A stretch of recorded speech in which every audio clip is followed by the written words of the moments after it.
Hello বন্ধুরা, আসসালামু আলাইকুম। আশা করি সবাই ভালো আছে, আমিও ভালো আছি তোমাদের দোয়ায়, আল্লাহর রহমতে।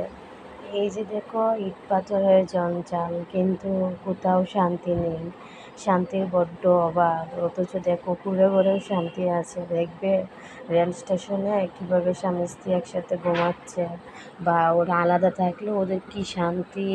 কিন্তু এই যে ইট পাথরের জঞ্জাল, ভিতরে যায় দেখো, একটা মানুষও শান্তি নেই। ওর এই সমস্যা, ওর এই সমস্যা আছেই।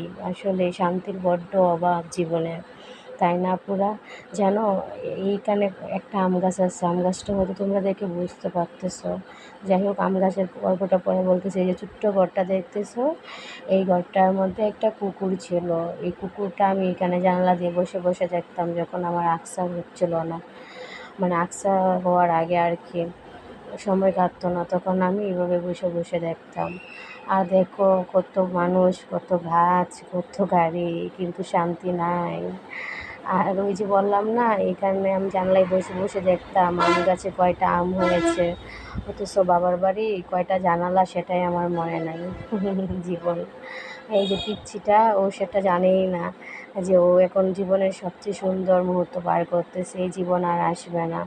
জানো বন্ধুরা, যখন আমার খুব মন খারাপ হয়, তখন ওই কাঠমিস্ত্রিরা কী কী কাজ করে আমি এইরকম বারান্দায় দাঁড়িয়ে দাঁড়িয়ে দেখি। ওরা আমায় দেখতে পায় না, আমি দেখি আর কি। যাই হোক, দোয়া করো যেন ভালো